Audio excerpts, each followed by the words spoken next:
En el capítulo 8, Marx va a definir la jornada de trabajo.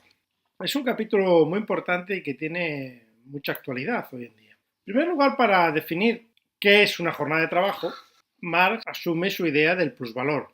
Dice textualmente: la suma del trabajo necesario y la del trabajo excedente, del espacio de tiempo en que el obrero repone el valor de su fuerza de trabajo y aquel en que produce la plusvalía, forma la magnitud absoluta de su tiempo de trabajo, o sea, la jornada de trabajo. ¿Cuáles son los límites de la jornada de trabajo?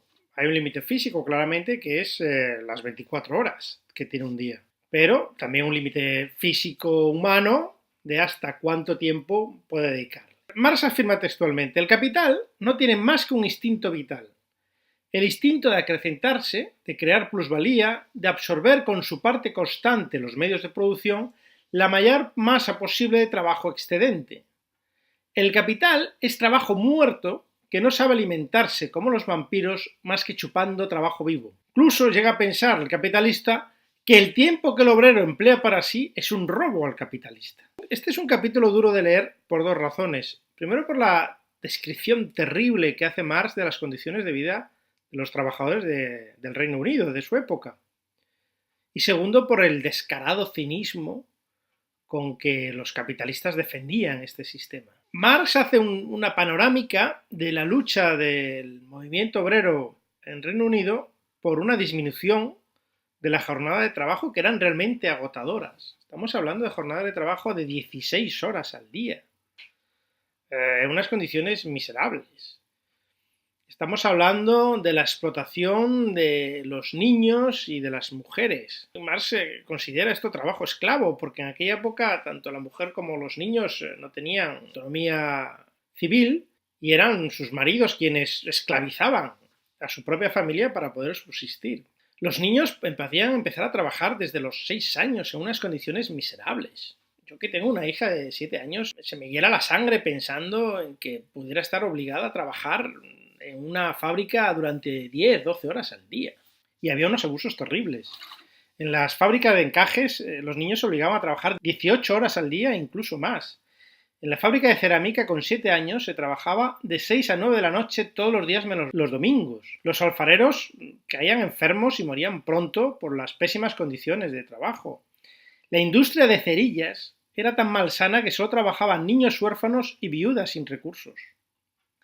En las fábricas de alfombras no se paraba ni para comer. Las jornadas podían ser de 80 horas semanales.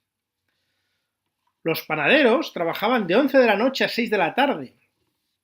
Incluso había panaderos que se dedicaban a vender lo que se llamaba un pan de baja calidad, por debajo del precio mínimo que podría tener su fabricación, adulterando la harina y robando trabajo a sus oficiales con jornadas de 18 horas que pagaban como si fueran de 12. Estos oficiales raramente pasaban de los 42 años y tenían muchísimos trabajadores pobres que venían de Escocia y de Alemania, porque ya ni siquiera los ingleses querían trabajar en este sector. A algunos ferroviarios les obligaban a trabajar 30 horas seguidas. Y las costureras, por ejemplo, se les dopaba con jerez o coñac para trabajar hasta 16 horas diarias. Es lo que llamaba Marx y algunos contemporáneos los esclavos blancos. Los esclavos dentro de la propia Inglaterra que trabajaban únicamente para sobrevivir. Insistamos, el trabajo sirve para el progreso. Si tu salario no te sirve más que para alimentarte, no eres un trabajador, eres un esclavo. Y ante esto, ¿qué argumentaban los capitalistas de la época? Los capitalistas de la época argumentaban, igual que ahora, que esto se trataba de la libre empresa, que el contrato entre un trabajador y un empresario es un contrato entre dos personas libres y que pueden establecer las condiciones que les parezca bien a los dos. Esto es una tremenda falsedad. Cuando una persona se ve obligada a vender su fuerza de trabajo para sobrevivir, no es una venta libre, por mucho que el obrero piense que es libre, sino una obligación para poder sobrevivir. Por tanto, no es un contrato libre, sino un contrato coaccionado por la violencia económica que supone no tener medios para tu propia subsistencia. Marx afirma que un sistema que alarga la jornada laboral hasta la extenuación es un sistema asesino. Dice literalmente: produce la extenuación y la muerte prematura de la misma fuerza de trabajo. Alarga el tiempo de producción del obrero durante cierto plazo a costa de acortar la duración de su vida. Y esto era cierto. La esperanza de vida de los trabajadores de su época era muy baja. Incluso en el momento en que se incorpora la mujer al mundo del trabajo, obligada por los bajos salarios que reciben sus maridos, abandonan a sus hijos en sus casas y en ocasiones hasta les dopan para que dejen de llorar durante la jornada que ellos están trabajando en la fábrica.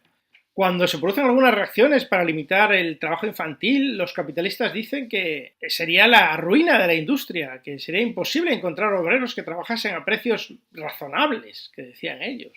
Dice un capitalista de la época: los obreros no debían considerarse nunca independientes de sus superiores. El remedio no será completo hasta que nuestros pobres se resignen a trabajar 6 días por la misma suma de dinero que hoy ganan trabajando 4. ¿Y todo esto para qué? Dice: para extirpar la holgazanería, el libertinaje y los sueños románticos de libertad, así como disminuir las tasas de beneficencia, fomentar el espíritu industrial y reducir el precio del trabajo en las manufacturas. Esto es un discurso tan actual, que se puede escuchar tan a menudo en nuestros días, que te pone la carne de gallina. O sea, es la misma justificación de siempre: la explotación del hombre por el hombre es para el bien del hombre explotado. Cuando se afirma que las mujeres no deberían trabajar, estamos evidentemente en el siglo XIX, con otra moral y otro concepto de la sociedad, un parlamentario dice irónicamente que nadie nunca se quejó del recorte de sus libertades, de la libertad de trabajar, pero no era libertad, era necesidad.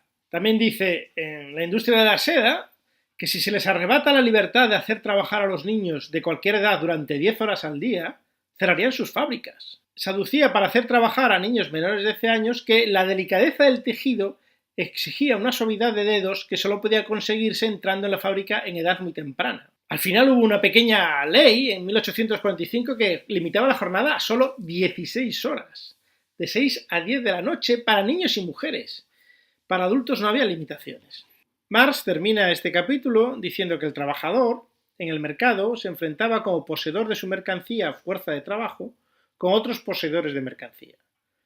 El contrato por medio del cual vendía su trabajo al capitalista demostraba a ojos vistas, por así decirlo, que disponía libremente de su persona. Pero cerrado el trato se descubre que el obrero no es ningún agente libre, que en el momento en que se le deja en libertad, entre comillas, para vender su fuerza de trabajo es precisamente el momento en que se ve obligado a venderla y que su vampiro no ceja en el empeño, dice citando a Engels, mientras quede un músculo, un tendón, una gota de sangre que chupar. Es decir, el capitalista le importaba un bledo la vida humana si eso le producía beneficios. Esto quizá hoy en día lo vemos un poco lejano en nuestros países occidentales, pero es algo que está sucediendo en otras partes del tercer mundo y que nosotros nos estamos aprovechando de ello. Nos preguntamos muchas veces de dónde vienen estas ropas tan baratas que nos ponemos, y muchas veces viene del trabajo esclavo, del trabajo infantil, de agotadoras jornadas laborales y de condiciones de trabajo insalubres e incluso peligrosas para la propia vida. Es decir, es un fenómeno global del capitalismo: explotar todo lo que más pueda al trabajador y explotarlo durante el mayor tiempo posible de su jornada laboral.